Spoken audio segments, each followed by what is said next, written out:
नमस्कार दोस्तों, स्वागत है आप सभी का हमारे चैनल योगदान एकेडमी पर। आज हम पढ़ने जा रहे हैं परीक्षा धाम का चौथा चैप्टर मध्य प्रदेश का भौतिक विभाजन। तो मध्य प्रदेश को मुख्य रूप से 3 भौतिक भागों में बांटा गया है। पहला भाग होता है मध्य उच्च प्रदेश, दूसरा होता है सतपुरा श्रेणी और तीसरा होता है पूर्वी पठार।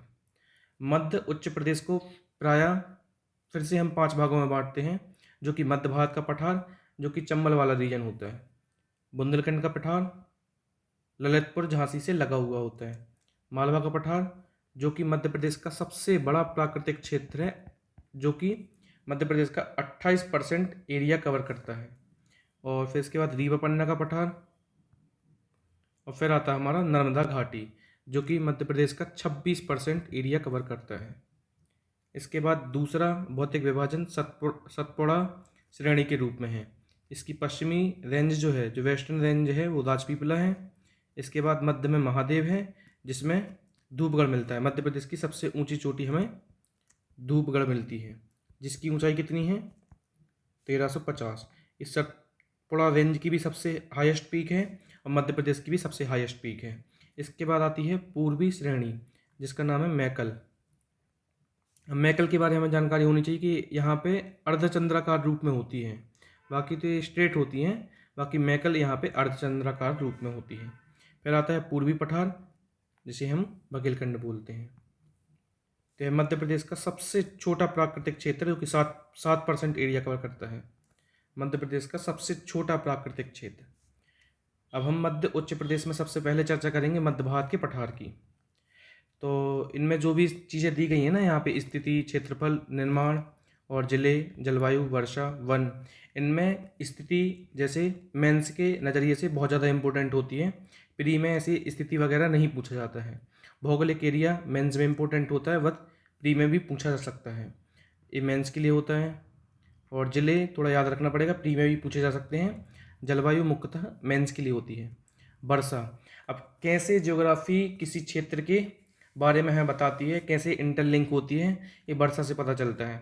वर्षा अगर कम होगी तो वहाँ पे हमें कटीले पेड़ मिलेंगे ज़्यादा, जिनमें कम पत्तियाँ होंगी, कांटे ज़्यादा होंगे, और उधर पे पर्णपाती वन मिलेंगे।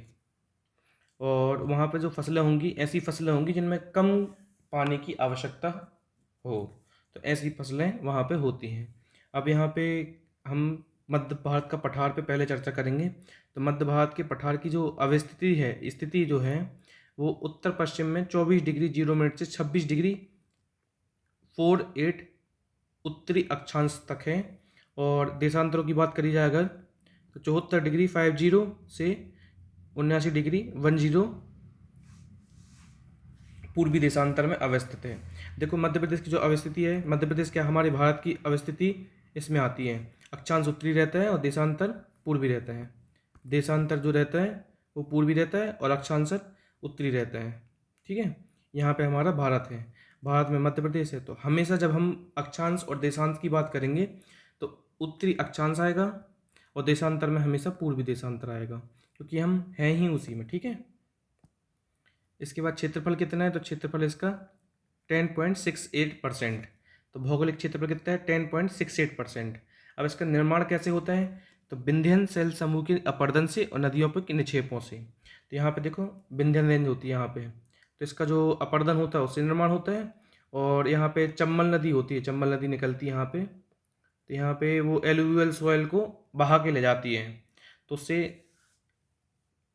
यहाँ पे डिपोजिशन होता है, निक्षेपण होता है, तो उसके निक्षेपों से भी इसका निर्माण होता है। संबंधित जिले कौन कौन से हैं, नीमच, श्योपुर, मुरैना, भिंड। अब यहाँ पे हमारा नीमच होता है, यहाँ पे श्योपुर होता है, भिंड, मुरैना और ग्वालियर शिवपुरी। ठीक है, शिवपुरी ग्वालियर, तो ये संबंधित जिले हैं। अब यहाँ की जलवायु कैसी है, विषम जलवायु है। तो जहाँ पे भी विषम जलवायु का मतलब क्या होता है, जहाँ पे ग्रीष्म ऋतु में ज़्यादा गर्मी हो, गर्मी ज़्यादा हो और ठंड भी ज़्यादा हो। तो विषम कैसी हो गई, एकदम पीक पे गर्मी पहुंच रही, मान के चलो 45 डिग्री सेल्सियस टेम्परेचर पहुंच गया, मिनिमम कितना आ रहा है 5 आ रहा है, तो इनके बीच में डिफरेंस कितने का हो गया 40 का हो गया। और जहाँ पे समशीतोष्ण होती है, सम जलवायु होती है, वहाँ पे टेम्परेचर 35 अधिकतम पहुँच रहा है, मिनिमम कितना पहुँच रहा है 15 पहुँच रहा है, तो डिफरेंस कितना है इनका 20 आया। तो इनको सम जलवायु बोलते हैं, जैसे मालवा की जलवायु। तो यहाँ पे जलवायु कैसी है, विषम है। यहाँ पे गर्मी अत्यधिक है और शीत ऋतु में ठंडी भी अत्यधिक है। ठीक है। इस क्षेत्र में वर्षा 50 से 75 सेंटीमीटर होती है। अब क्यों वर्षा यहाँ पे कम होती है, सबसे पहला प्रश्न हमारे दिमाग में यही आना चाहिए। तो ज्योग्राफी सबसे पहली बात समझने का सब्जेक्ट है। अगर ज्योग्राफी को आपने समझ लिया तो आपको कुछ भी याद करने की ज़रूरत नहीं है। जैसे ये हमारा मध्य प्रदेश है, मध्य प्रदेश जो है भारत में है और इस साइड वे ऑफ बंगाल है और इस साइड अरब सागर है। तो मध्य प्रदेश में जो वर्षा होती है तो वो कहाँ से आता है पानी, उसका कहाँ से पानी आता है और मध्य प्रदेश में बारिश करता है। तो मध्य प्रदेश में जब हवाएं आती हैं तो बंगाल की खाड़ी से आती हैं। बंगाल की खाड़ी से जब हवाएं आएंगी तो सबसे पहले बारिश कहाँ पे कराएंगी, सबसे पहले बारिश कराएंगी पूर्वी मध्य प्रदेश में। और पूर्वी मध्य प्रदेश में सबसे ज़्यादा बारिश होगी और जैसे जैसे हम पश्चिम की तरफ और उत्तर की तरफ बढ़ते जाएंगे वैसे वैसे वर्षा क्या हो जाएगी, कम हो जाएगी। वर्षा क्या होगी, कम होगी। तो इस क्षेत्र में वर्षा कहाँ कैसी मिलेगी हमें, इस क्षेत्र में वर्षा कम मिलेगी, इसलिए 50 से 75 सेंटीमीटर हमें यहाँ पे वर्षा मिलती है, इसलिए अल्प वर्षा वाला क्षेत्र है। अब यहाँ पे वर्षा कम होगी तो यहाँ पे कैसे पेड़ मिलेंगे हमें, तो शुष्क कटीले, जैसे कि अभी हम चर्चा कर रहे थे 5 मिनट पहले कि जहाँ भी वर्षा कम होंगी वहाँ पे कांटेदार पेड़ मिलेंगे। तो हमें यहाँ पे कौन से पेड़ मिलते हैं, खैर, बबूल और पलाश के ये पेड़ मिलते हैं। ठीक है। और पर्णपाती वन मिलेंगे, मिट्टी जलोढ़ मिट्टी मिलती है और कछारी मिट्टी मिलती है। फसलें कौन सी यहाँ पे, सरसों, ज्वार, तिल और गेहूँ यहाँ की प्रमुख फसलें हैं। नदियाँ चंबल जो कि बीहड़ा बनाती है, सिंध, काली सिंध, पार्वती, कुआरी और सीप। अब हम इस क्षेत्र की विशेषताएं देखते हैं तो इसको सरसों की हांडी बोला जाता है, सरसों का पठार, क्योंकि यहाँ पे अत्यधिक मात्रा में सरसों लगती है, यहाँ पे चंबल वाले रीजन में। मध्य भारत के पठार को चंबल उप आद्य प्रदेश भी कहा जाता है। यह बीहड़ प्रभावित प्राकृतिक क्षेत्र है और मध्य भारत का पठार या ग्वालियर चंबल पठार भी कहते हैं। और इसकी सबसे ऊंची चोटी जो है वो टोंगरा है, टोंगरा जो कि श्योपुर में मिलती है, 430 मीटर की है, 1411 फीट है, श्योपुर जिले में मिलती है। तो मध्य प्रदेश के श्योपुर जिले में टोंगरा चोटी मिलती है। आपसे पूछा जा सकता है कि जो मध्य भारत का पठार है उसकी सबसे ऊंची चोटी टोंगरा, उसकी हाइट क्या है, तो आपसे ये भी पूछा जा सकता है, 430 मीटर। और किस जिले में मिलती है, तो श्योपुर जिले में मिलती है, याद रखना है। इसके बाद हम चलते हैं अगले पठार पे, जिसका नाम है बुंदेलखंड का पठार। बुंदेलखंड पठार जो है वो रीवा पन्ना पठार के उत्तर पश्चिम में अवस्थित है और मध्य भारत के पूर्व में अवस्थित है। इसका जो विस्तार है 24 डिग्री 6 मिनट से 26 डिग्री 22 मिनट उत्तरी अक्षांश से और 77 डिग्री 51 मिनट से 80 डिग्री 20 मिनट पूर्वी देशांतर है। बुंदेलखंड पठार का निर्माण नीच चट्टानों के अपरदन से हुआ है। बुंदेलखंड पठार मध्य प्रदेश के कुल क्षेत्रफल का 7.7% है। संबंध जिले कौन कौन से, दतिया, सागर, अशोकनगर, टीकमगढ़, निवाड़ी, छतरपुर, पन्ना। अब याद रखने वाली बात यह है कि इसमें दमोह नमो नहीं आता है, क्योंकि ये रीवा पन्ना में आता है, रीवा पन्ना वाले में आता है, रीवा पन्ना पठार में आता है दमोह, बुंदेलखंड में नहीं आता है। जलवायु कैसी है, यहाँ पे ग्रीष्म ऋतु में अधिक गर्मी होती है और शीत ऋतु में ठंडी अधिक होती है। तो ये कौन सी जलवायु हो गई, विषम जलवायु हो गई।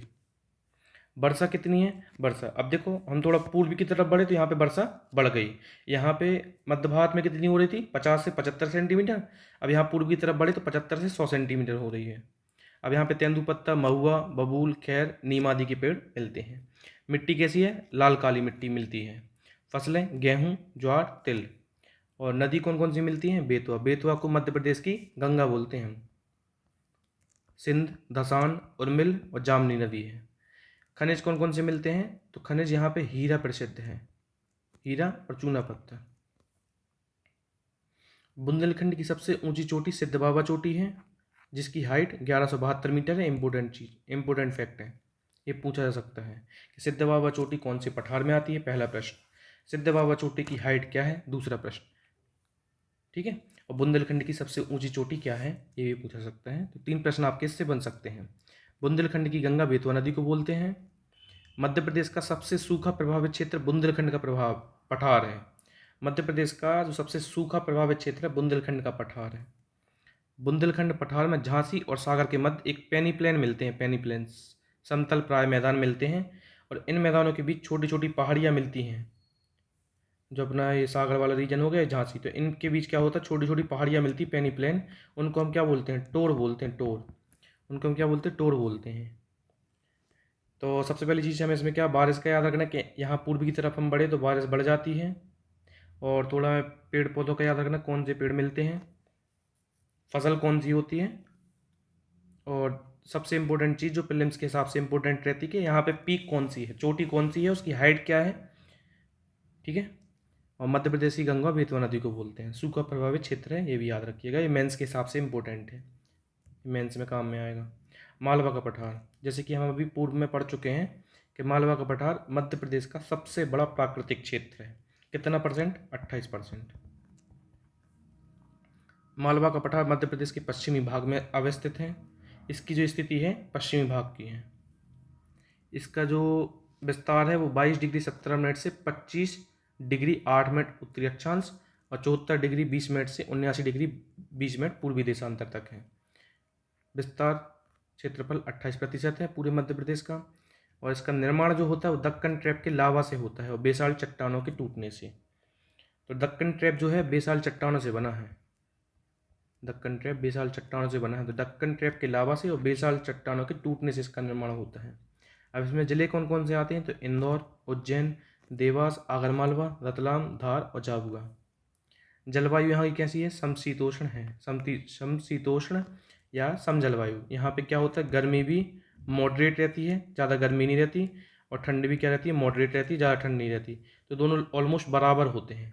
और फायान जो आया था ना, किसके टाइम पे आया था फायान, चंद्रगुप्त द्वितीय के टाइम पे। इसने मालवा की जलवायु को श्रेष्ठ जलवायु बोला है, आदर्श जलवायु, श्रेष्ठ जलवायु। अब मालवा में वर्षा ज़्यादा होती 75 से 125 सेंटीमीटर तक। यहाँ पे शुष्क पर्णपाती बल मिलते हैं, बबूल, पलाश और तेंदुपत्ता, और मिट्टी काली मिलती है। सोयाबीन की खेती के लिए यहाँ प्रसिद्ध है, मालवा में सोयाबीन की खेती सबसे ज़्यादा होती है। तो सोयाबीन, कपास, गेहूँ, ज्वार और मूंगफली। अब जैसे ही मालवा, मालवा मतलब पश्चिमी क्षेत्र, पश्चिमी क्षेत्र मतलब गुजरात वाला रीजन, लग गया ना थोड़ा सा, यहाँ पे मूंगफली और कपास भी आ जाएगा।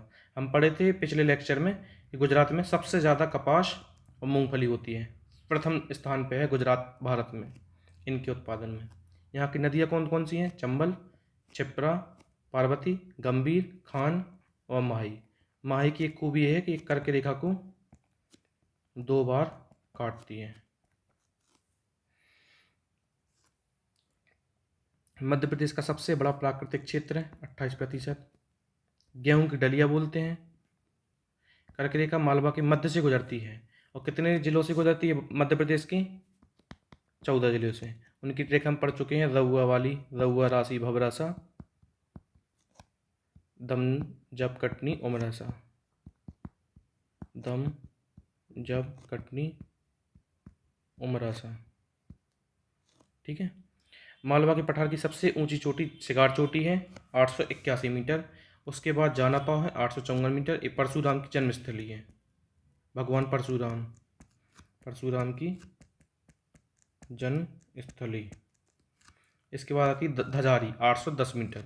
और ये तीनों ही चोटियाँ इंदौर जिले में अवस्थित है। अब इनको याद रखने की ट्रिक क्या है, क्रोनोलॉजी से हो जाएगा, बस आपको अलग अलग मीटर हाइट याद रखनी पड़ेगी। तो इसकी ट्रिक है सज धा, सजधा, ठीक है, ऐसे याद रख सकते हैं। तो सबसे पहले शिगार चोटी, फिर जाना पाव, फिर धजारी। अब जाना पाव से चंबल भी निकलती हमारी, ठीक है, महू में आती, वैसे इंदौर जिले में आती है। चीनी यात्री फायान ने मालवा की जलवायु को सर्वश्रेष्ठ जलवायु कहा, अर्थात आदर्श जलवायु, ठीक है। अब इसके बाद आते हैं दीवा पन्ना। तो दीवा पन्ना का पठार बुंदेलखंड पठार के दक्षिण पूर्व में एवं बघेलखंड पठार के पश्चिम में स्थित है। विस्तार क्या है इसका, 23 डिग्री 10 मिनट से 25 डिग्री 12 मिनट उत्तरी अक्षांश और 78 डिग्री 4 मिनट से 82 डिग्री 18 मिनट पूर्वी देशांतर तक है। कुल क्षेत्रफल 10.36% है। निर्माण होता है विंध्यन सेल समूह के अपरदन से। तो यहाँ पे सीमेंट की फैक्ट्रियाँ ज़्यादा मिलती हैं। विंध्यन सेल समूह के अपरदन, जहाँ विंध्यन रेंज है ना, वहाँ पे सीमेंट फैक्ट्रियाँ ज़्यादा मिलती हैं, अच्छी संभावना होती है सीमेंट फैक्ट्री स्टेब्लिश होने की। अब इसे संभावित संबंधित जिले कौन कौन से हैं, तो रीवा हो गया, पन्ना जो कि हीरा के लिए फेमस है, कटनी जो कि चूना पत्थर के लिए फेमस है, उमरिया, सतना और दमोह। यहाँ की जलवायु कैसी है? तो गर्मी साधारण होती है, ग्रीष्म ऋतु में साधारण गर्म, शीत ऋतु में ठंडी अधिक होती है। यहाँ पे वनों में बांस, तेंदुपत्ता और शीशम, खैर आदि के वृक्ष मिलते हैं। मिट्टी यहाँ पे है मिश्रित मिट्टी मिलती है। नदियाँ कौन सी है? टोंस, कैन, बीहड़, महाना और बिछिया। फसल गेहूँ, चावल और तिल। चूना पत्थर के लिए कटनी फेमस है, गेरू और पन्ना में हीरा मिलता है आपका, ठीक है। और इसके बारे में क्या विशेषता है? तो इसको विंध्यन कगारी या स्कार्पलैंड भी कहा जाता है। किसको? रीवा पन्ना पठार को। और इसकी सबसे ऊंची चोटी कौन सी है? सद्भावना शिखर या फिर कालूमार चोटी, दमोह जिले स्थित है। 752 मीटर इसकी हाइट है। तो आपसे पूछा जा सकता है कि कालूमार चोटी या फिर सद्भावना शिखर किस जिले में स्थित है और किस पठार की सबसे ऊंची चोटी है और इसकी हाइट क्या है। 3 प्रश्न बन सकते हैं इससे। तो 752 मीटर इसकी हाइट है। मध्य प्रदेश का जबेरा गुंबद दमोह जिले में आता है, रीवा पन्ना पठार के अंतर्गत दमोह जिले में आता है। इसके बाद चलते हैं हम मध्य प्रदेश के दूसरे सबसे बड़े प्राकृतिक क्षेत्र पर, जो कि 26% का एरिया कवर करता है। मालवा तथा रीवा पन्ना पठार के दक्षिण में, सतपुड़ा श्रेणी के उत्तर में स्थित है। इसका विस्तार क्या है? 22 डिग्री 30 मिनट से 23 डिग्री 45 मिनट उत्तरी अक्षांश तथा 74 डिग्री से 81 डिग्री 30 मिनट पूर्वी देशांतर तक है। राज्य के कुल क्षेत्रफल का 26% है। अभी नर्मदा जो घाटी जो है ना, ये मध्य प्रदेश का सबसे निचला प्राकृतिक क्षेत्र है, सबसे निचला प्राकृतिक क्षेत्र। इस घाटी का निर्माण पश्चिम में दक्कन ट्रैप की चट्टानों से हुआ तथा पूर्व में धारवाड़ अभिंदन क्रम की चट्टानों से हुआ। संबंधित जिले कौन से हैं? जबलपुर, नरसिंहपुर, नर्मदापुरम, हरदा, सीहोर और रायसेन। जो भी नर्मदा से लगे हुए जिले हैं वो इसमें आ जाते हैं, ठीक है। यहाँ की जलवायु कैसे है? तो ग्रीष्म ऋतु में अधिक गर्म। अब यहाँ की जलवायु का यहाँ के क्षेत्र से लेना देना है, कैसे संबंधित है? तो हम एक बेसिक सा रूल है जो ज्योग्राफी में है वो पढ़ते हैं कि जब जब हाइट बढ़ेगी, जब जब हाइट बढ़ेगी तो टेम्परेचर क्या होगा? जब हाइट बढ़ेगी तो टेम्परेचर क्या होगा? कम होगा, यही रिलेशन है ना। और जब गहराई बढ़ेगी, डेप्थ पे जाएंगे तो क्या होगा? टेम्परेचर हाई होगा हमारा। तो इसमें क्या है कि ग्रीष्म ऋतु में अधिक गर्म है और शीत ऋतु में साधारण ठंड है। इसका पूर्वी क्षेत्र अधिक ठंडा है। पूर्वी क्षेत्र मतलब ये वाला रीजन जो है ना, ये अधिक ठंडा है। क्यों है? क्योंकि यहाँ पे हाइट ज़्यादा है। हाइट जैसे जैसे बढ़ेगी तो टेम्परेचर क्या होगा? कम होगा। जैसे जैसे हाइट बढ़ेगी तो टेम्परेचर क्या होगा? कम होगा। तो यहाँ पे हाइट है, हाइट के कारण क्या हो रहा है? टेम्परेचर कम हो जा रहा है। तो इसका पूर्वी क्षेत्र अधिक ठंडा है, पश्चिमी क्षेत्र अधिक गर्म है। अब यहाँ पे क्या हो रहा है? इस साइड जा रहे हैं ना, जैसे पश्चिम की तरफ हम बढ़ते हैं तो यहाँ पे क्या हो रहा है? गहराई बढ़ रही। तो यहाँ पे गहराई बढ़ने से क्या हो जाएगा? टेम्परेचर बढ़ जाएगा, ठीक है।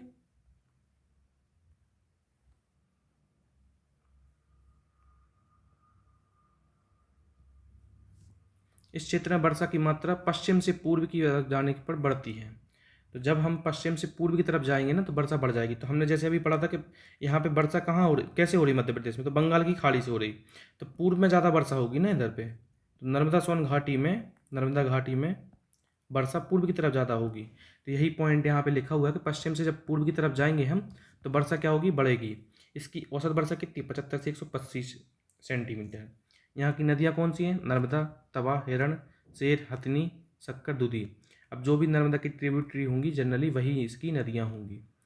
वृक्ष कौन से हैं? सागौन, साल, तेंदुपत्ता व बांस आदि। नर्मदा घाटी के पश्चिम में गहरी काली मिट्टी मिलती है और पूर्व क्षेत्र में लाल मिट्टी। अब जहाँ भी वर्षा अधिक होगी वहाँ पे जनरली मिट्टी लाल होने लगती है, ठीक है। कैसी होने लगती है? लाल होने लगती है। फसल इसके पश्चिम में कपास और मूंगफली। गुजरात टच होने से क्या होता है? कपास और मूंगफली बढ़ गई। मध्य क्षेत्र में गेहूं और पूर्वी क्षेत्र में चावल होता है। चावल के लिए हमें क्या लगता है? पानी ज़्यादा लगता है। चावल के लिए पानी ज़्यादा लगता है, इसलिए पूर्वी क्षेत्र में। तो बालाघाट में हम किन्नौर चावल पढ़ते हैं। तो ऐसे पूर्वी क्षेत्र में चावल की खेती अधिक होती है और पश्चिम में मूंगफली और कपास की खेती होती है और मध्य में गेहूँ। जो होशंगाबाद का पवार खेड़ा हो गया तो ये मध्य में गेहूँ होता है। खनिज कौन से हैं? चूना पत्थर, संगमरमर जिसके लिए जबलपुर फेमस है, और चीनी मिट्टी। नर्मदा घाटी क्षेत्र को, तो जनरली क्या होता है, नदियों के पास अच्छी कृषि होती है, तो कृषि के लिए बहुत प्रसिद्ध होती है, इसलिए नर्मदा घाटी क्या करता है, बहुत बड़े एरिया को कवर करता है एक, इसलिए कृषि अर्थव्यवस्था की रीढ़ कही जाती है, रीढ़ की हड्डी नर्मदा सोन घाटी। ठीक है, सॉरी, नर्मदा घाटी क्षेत्र मध्य प्रदेश का सबसे निचला प्राकृतिक क्षेत्र है। इसके बाद चलते हम दूसरे भौतिक विभाजन की तरफ, जिसका नाम है सतपुड़ा मैकाल श्रेणी। अब इनको हम 3 भागों में बांटते हैं, पहला पश्चिमी, दूसरा मध्य और तीसरा पूर्वी क्षेत्र। तो पहला पश्चिमी क्षेत्र में क्या आता है, राजपीपला आता है जिसका विस्तार गुजरात और मध्य प्रदेश में है। मध्य क्षेत्र में महादेव आता है जिसका विस्तार मध्य प्रदेश और महाराष्ट्र में है। इसी में हमारा धूपगढ़ मिलता है। 1350 मीटर की इसकी हाइट है। पूर्वी क्षेत्र में मैकल रेंज आती है, मध्य प्रदेश और छत्तीसगढ़ में इसका विस्तार है। ठीक है, तो जो हमारी धूपगढ़ है वो सतपुड़ा रेंज की सबसे ऊंची चोटी है, और मध्य प्रदेश की भी सबसे ऊंची चोटी वही है। सतपुड़ा मैकल श्रेणी नर्मदा घाटी के दक्षिण में समानांतर स्थित है। 21 डिग्री 30 मिनट से 23 डिग्री उत्तरी अक्षांश तथा 74 डिग्री 30 मिनट से 81 डिग्री पूर्वी देशांतर तक इसका विस्तार है। क्षेत्रफल में 11% होती है। ग्रीष्म ऋतु में साधारण गर्म होती है और शीत ऋतु में अधिक ठंडा। अब जो सतपुड़ा रेंज है ये ऊंचाई पे बसा हुआ है, ऊंचाई पे पूरा पहाड़ है, तो इसकी हाइट के होने के कारण क्या होगा, इधर पे शीत ऋतु में ठंडा ज़्यादा हो जाएगा, और ग्रीष्म ऋतु में गर्मी क्यों कम होगी, क्योंकि ऊंचाई पे बसा है, इसलिए गर्मी कम होगी लेकिन ठंड अधिक होगी यहाँ पे। तो हमें इस चीज़ को क्या होगा, याद नहीं करना पड़ेगा, इस चीज़ को हम लॉजिक से समझ लेंगे तो हमेशा के लिए याद हो जाएगा। जैसे कोई चीज़ हाइट पे है तो वहाँ पे ठंडी में ठंडी ज़्यादा होगी और गर्मी में गर्मी कम होगी, क्योंकि वो हाइट पे स्थित है। तो ऐसे ही सतपुड़ा रेंज का क्या है कि ग्रीष्म ऋतु में गर्मी साधारण है लेकिन शीत ऋतु में ठंड अधिक है। दक्कन ट्रैप की चट्टानों के साथ साथ धारवाड़ क्रम की चट्टानों के साथ इसका निर्माण होता है। बालाघाट, सिवनी, छिंदवाड़ा, पारुन्ना, खंडवा, खरगोन, बुरहानपुर और बड़वानी इससे संबंधित प्रमुख जिले हैं। पश्चिमी भाग में वर्षा कितनी हो रही, 75 सेंटीमीटर हो रही, और पूर्वी भाग में सबसे ज़्यादा वर्षा होती 150 सेंटीमीटर तक वर्षा यहीं से एंटर करती है, तो यहाँ पे अच्छी बारिश कराती है, इसलिए यहाँ पे 150 सेंटीमीटर तक बारिश हो रही है। ठीक है, और पूर्वी क्षेत्र में वर्षा कम हो रही 75 सेंटीमीटर तक। इस क्षेत्र की नदियाँ कौन कौन सी हैं, ताप्ती जो कि मुल्ताई बैतूल से निकलती है, बैनगंगा जो कि महाराष्ट्र में जाती है, शक्कर, दुधी ये हमारी नर्मदा की ट्रिब्यूटरी हैं, पैंच महाराष्ट्र में जाती है, वर्धा, बावनथड़ी। इस क्षेत्र में छिछली काली मिट्टी मिलती है और लेटेराइट मिट्टी। तो छिछली काली मिट्टी आपको थोड़ा मिडिल में, मध्य भाग में और पश्चिमी भाग में मिलेगी, और जो लेटेराइट मिट्टी मिलेगी वो यहाँ पे पूर्वी भाग में मिलेगी। ठीक है, पूर्वी पठार या बघेलखंड का पठार, ये मध्य प्रदेश का सबसे छोटा प्राकृतिक क्षेत्र है। ये मध्य प्रदेश के पूर्व में स्थित है, इसलिए इसको पूर्वी पठार बोलते हैं। इसकी जो स्थिति है वो 23 डिग्री या विस्तार जो है 23 डिग्री 40 मिनट से 24 डिग्री 35 मिनट तक है उत्तरी अक्षांश में, और 80 डिग्री 5 मिनट से 82 डिग्री 35 मिनट पूर्वी देशांतर तक है। क्षेत्रफल 7% है। आद्य महाकल्प के शैल समूहों से इसका निर्माण हुआ है। संबंधित जिले कौन से, सीधी, सिंगरौली, रीवा और शहडोल। ग्रीष्म ऋतु में साधारण गर्म होता है, शीत ऋतु में अधिक ठंडी। तो इसकी स्थिति कैसी है, सतपुड़ा रेंज जैसी है, क्योंकि ये भी पठार है, ऊंचाई पे बसा हुआ है, तो ग्रीष्म ऋतु में साधारण गर्म रहेगा और शीत ऋतु में अधिक ठंडा रहेगा। मध्य प्रदेश का सर्वाधिक वर्षा वाला क्षेत्र है। यहाँ पे वर्षा कितनी होती है, 125 से 140। सोन, जोहेला, बनास, गोपद आदि प्रमुख नदियाँ हैं। सोन नदी पे बाणसागर डैम भी है। लाल पीली मिट्टी मिलती है क्योंकि यहाँ पे वर्षा अधिक होती है, जहाँ भी वर्षा अधिक होती है वहाँ पे लाल पीली मिट्टी मिलने लगेगी आपको। ठीक है, अब विभाजन की एक ओवरव्यू ले लेते हैं हम सभी प्राकृतिक क्षेत्रों का। तो अब हम क्रोनोलॉजी से पढ़ लेते हैं थोड़ा कि सबसे बड़ा प्राकृतिक क्षेत्र कौन सा है, मालवा का पठार। कितना एरिया कवर करता है, 28%। मिट्टी कैसी मिलती, काली। प्रमुख फसल सोयाबीन। नदियाँ चंबल, माही, क्षिप्रा, पार्वती। मालवा के पठार की सबसे ऊंची चोटी कौन सी है, सिगार चोटी, 881 मीटर। फिर इसके बाद आती है जाना पाव, कितनी चोट उसकी हाइट रहती है, जाना पाव की रहती 854 मीटर। और फिर आती है हमारी धजारी, इसकी हाइट रहती है 810 मीटर। और तीनों इंदौर जिले में अवस्थित हैं, तीनों इंदौर जिले में आती है। इसके बाद हम पढ़ेंगे मध्य भारत का पठार, इसके बाद हम पढ़ेंगे नर्मदा घाटी, जो कि 26% एरिया कवर करता है। जलोढ़ मिट्टी या गहरी काली मिट्टी यहाँ पे मिलती है। यहाँ पे फसल कौन सी होती है? गेहूँ और दलहनी वाली फसल, जैसे अरहर हो गया, सोयाबीन हो गया, और भी जो दलहनी वाली फसल है वो होती है। यहाँ पे गन्ना भी होता है। नर्मदा व तवा इसकी प्रमुख नदियाँ हैं और सबसे निचला प्राकृतिक स्थल है। यहाँ पे जो जलवायु रहती है वो कैसी रहती है? तो यहाँ पे गर्मी में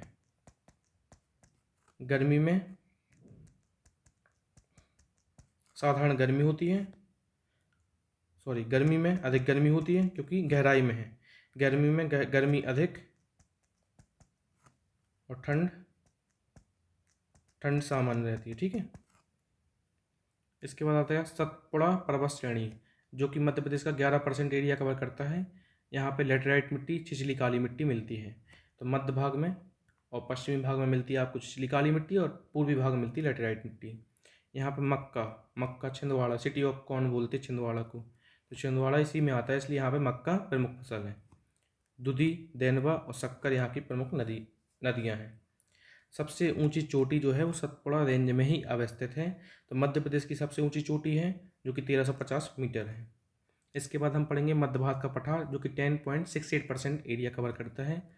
यहाँ पे जलोढ़ और कछारी मिट्टी मिलती है। फसल प्रमुख कौन सी? सरसों है।